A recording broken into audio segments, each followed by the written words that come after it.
political pundits aplenty, and at least one alleged pedophile. Donald Trump fills out his cabinet and tests Republican obsequiousness. Welcome to the No Spin Zone. Graph's Grievances starts right now.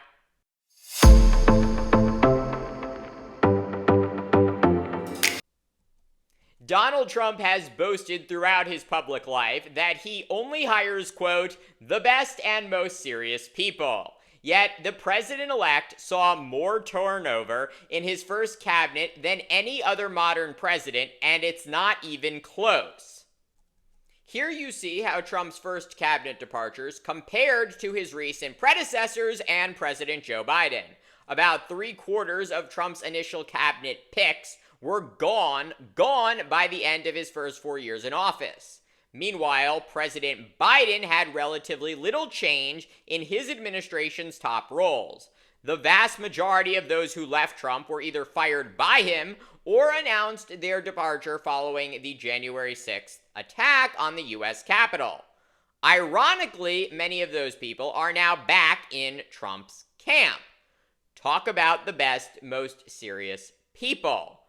But regardless of why they left, as Trump now staffs up for his second administration, he is turning towards an almost entirely new cast of characters to run the largest and most complex parts of our government, including the Defense Department and the Justice Department.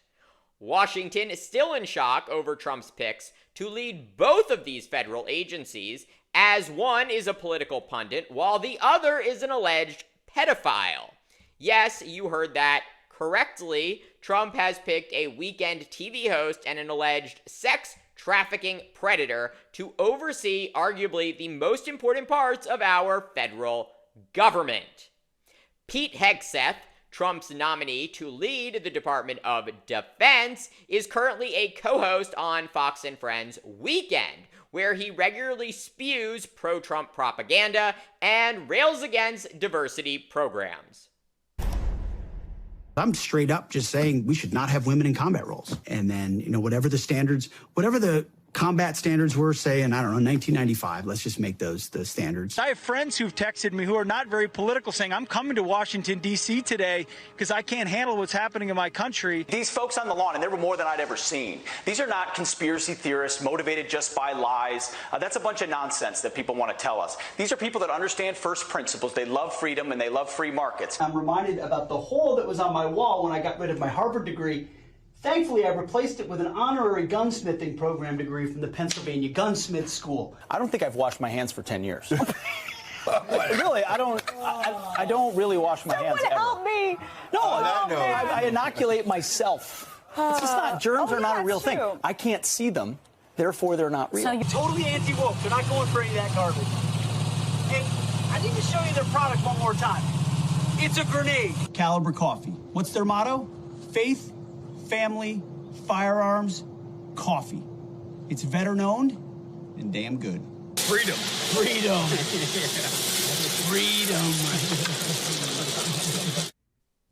Hegseth, you won't believe, actually graduated from Princeton and the Harvard Kennedy School, has repeatedly supported service members convicted of war crimes. War crimes. Begging Trump, with some success, to pardon them during their last administration. And while Hegseth is a veteran of the wars in Iraq and Afghanistan, and we thank him for his service, that does not make him qualified to lead the Pentagon and a department with more than 3 million people, including 1.3 million active duty troops. Meanwhile, Trump's nominee to lead the Department of Justice, Matt Gaetz, is even worse. As I have reported on this channel before, the 42-year-old was the focus of a 3-year federal sex trafficking investigation that ended just a year ago when the DOJ, the agency Gaetz now wants to run, declined to press any charges against him. The investigation reportedly centering on whether Gaetz paid to have sex with a 17-year-old girl. And until just yesterday, when Gaetz abruptly resigned from Congress, he was the subject of a House Ethics Committee investigation looking into, among other things, sexual misconduct and illegal drug use. The New York Times reporting that the panel was preparing to vote to release a highly critical report about Gaetz tomorrow. But with Gaetz' departure from Congress, the committee no longer has jurisdiction to investigate him, raising question as to whether we will ever see their final report. To be clear, the allegations against Gaetz were far from partisan. And I'll give you the truth why I'm not Speaker. It's because one person, a member of Congress, wanted me to stop an ethics complaint because he slept with a 17-year-old. An ethics complaint that started before I ever became Speaker, and that's illegal, and I'm not going to get in the middle.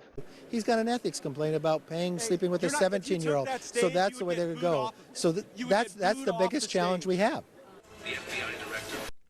That, of course, was former Republican Speaker of the House Kevin McCarthy, saying unequivocally Gaetz slept with an underage girl. It's not just McCarthy saying that. You got to think about this guy. This is a guy that the media didn't give a time of day to after he was accused of sleeping with an underage girl.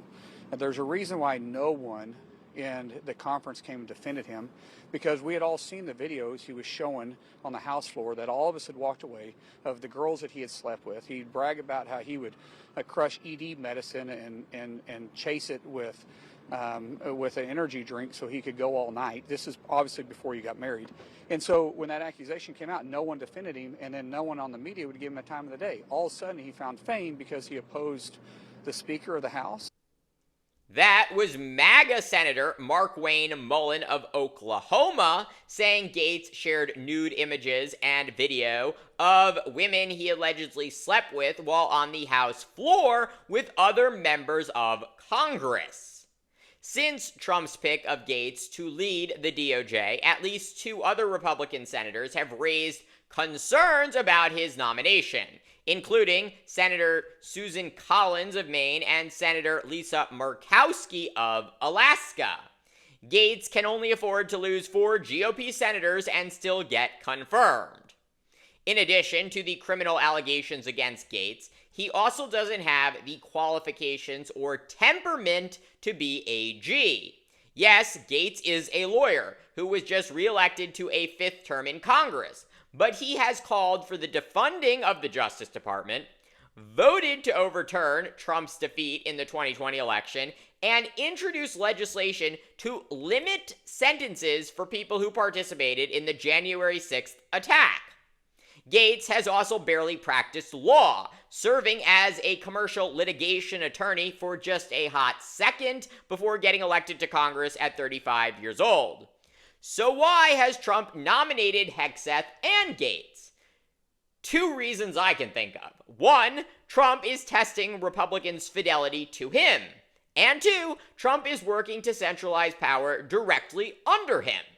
Traditionally, the Senate must approve presidential nominations for high-level posts, including cabinet positions as outlined in the U.S. Constitution.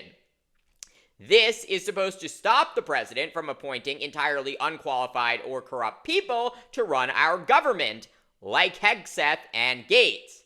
Trump is calling for Republicans to do away with this process and allow him to appoint all of his cabinet secretaries through recess appointments, meaning Trump wants the Senate to surrender its own authority to evaluate and vote on presidential nominees and just allow Trump to appoint whoever he wants. This is all part of Trump's plan to make himself a strongman, increasing his own power by reducing the strength of Congress. And while it remains unclear whether the Republican-controlled Senate will go along with Trump's plan to decrease their own authority, even if they don't, they will still have to vote on Hegseth and Gaetz. And a vote on these confirmations will also represent a test of just how much Senate Republicans will allow Trump to get away with anything. In addition to not being at all qualified for the jobs they have been appointed, Hegseth and Gaetz are Trump's stooges. They have both entirely built their professional careers on being Trump sycophants, one in cable news, the other in Congress. Without Trump, these two amount to nothing, and they know that. Hence, should they ever lead the DOJ and DOD, they will bow down to him and do whatever Trump wants, increasing Trump's authority. To be clear, that is not how it is supposed to work. Cabinet secretaries serve at the pleasure of the president, but take an oath of office to support and defend the Constitution of the United States, not the President of the United States. So will Republicans stand up to Trump and stop his first big moves to concentrate power and appoint two unqualified lackeys? That remains to be seen, but we will have full coverage here. Thank you for watching Graf's Grievances. Let me know what you think. Please like, subscribe, share, and join me in the next one.